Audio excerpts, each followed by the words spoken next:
The flower is the reproductive unit in the angiosperms.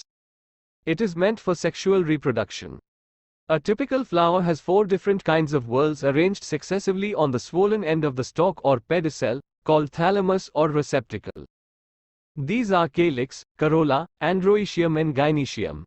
Calyx and corolla are accessory organs, while androecium and gynoecium are reproductive organs.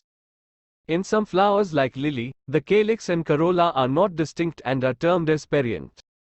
When a flower has both androecium and gynoecium, it is bisexual.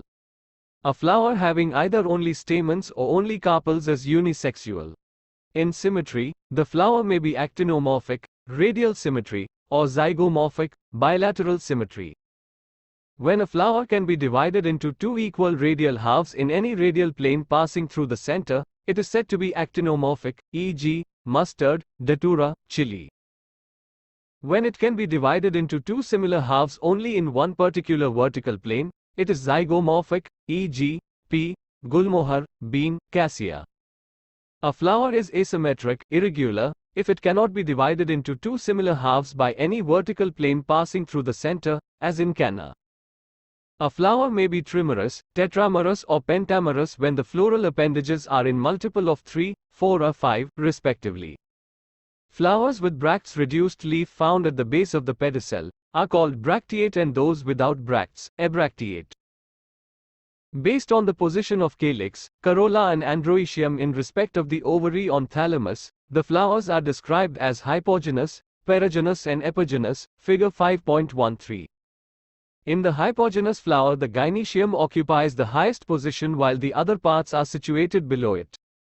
The ovary in such flowers is said to be superior, e.g., mustard, China rose and brinjal. If gynoecium is situated in the center and other parts of the flower are located on the rim of the thalamus almost at the same level, it is called perigynous. The ovary here is said to be half inferior, e.g., plum, rose, peach. In epigynous flowers, the margin of thalamus grows upward enclosing the ovary completely and getting fused with it. The other parts of flower arise above the ovary. Hence, the ovary is said to be inferior as in flowers of guava and cucumber, and the ray florets of sunflower. Parts of a flower. Each flower normally has 4 floral whorls, viz. Calyx, corolla, androecium and gynoecium, figure 5.14. Calyx. The calyx is the outermost whorl of the flower and the members are called sepals. Generally, sepals are green, leaf-like and protect the flower in the bud stage. The calyx may be gomosepalous, sepals united, or polysepalous, sepals free. Corolla. Corolla is composed of petals.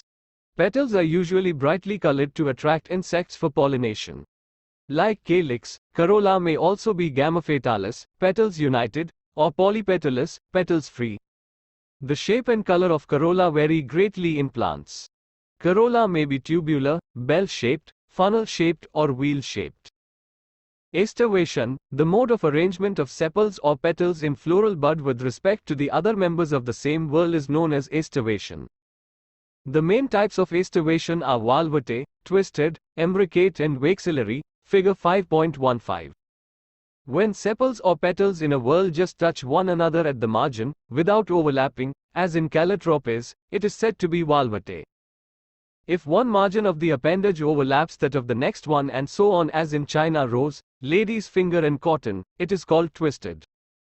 If the margins of sepals or petals overlap one another but not in any particular direction as in cassia and gulmohar, the aestivation is called imbricate.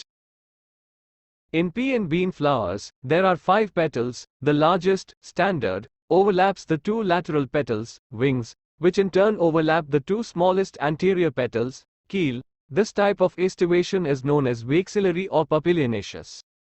Androecium. Androecium is composed of stamens. Each stamen, which represents the male reproductive organ, consists of a stalk or a filament and an anther. Each anther is usually bilobed and each lobe has 2 chambers, the pollen sacs. The pollen grains are produced in pollen sacs. A sterile stamen is called staminode. Stamens of flower may be united with other members such as petals or among themselves. When stamens are attached to the petals, they are epipetalous as in brinjal, or epiphyllous when attached to the perianth as in the flowers of lily. The stamens in a flower may either remain free, polyandrous, or may be united in varying degrees. The stamens may be united into one bunch or one bundle, monoadelphous, as in China rose, or two bundles, diadelphous, as in pea, or into more than two bundles, polyadelphous, as in citrus. There may be a variation in the length of filaments within a flower, as in salvia and mustard. Gynoecium is the female reproductive part of the flower and is made up of one or more carpels. A carpel consists of three parts, namely stigma, style and ovary. Ovary is the enlarged basal part, on which lies the elongated tube, the style. The style connects the ovary to the stigma. The stigma is usually at the tip of the style and is the receptive surface for pollen grains. Each ovary bears one or more ovules attached to a flattened, cushion-like placenta. When more than one carpel is present, they may be free, as in lotus and rose, and are called apocarpous. They are termed syncopous when carpels are fused, as in mustard and tomato. After fertilization, the ovules develop into seeds and the ovary matures into a fruit. Placentation. The arrangement of ovules within the ovary is known as placentation. The placentation are of different types, namely, marginal, axile, parietal, basal, central and free central, figure 5.16. In marginal placentation, the placenta forms a ridge along the ventral suture of the ovary and the ovules are borne on this ridge forming two rows, as in pea. When the placenta is axial and the ovules are attached to it in a multilocular ovary, the placentine is said to be axile, as in China rose, tomato and lemon. In parietal placentation, the ovules develop on the inner wall of the ovary or on peripheral part. Ovary is one-chambered but it becomes two-chambered due to the formation of the false septum, e.g., mustard and argemvan. When the ovules are borne on central axis and septa are absent, as in dianthus and primrose, the placentation is called free central. In basal placentation, the placenta develops at the base of ovary and a single ovule is attached to it, as in sunflower, marigold.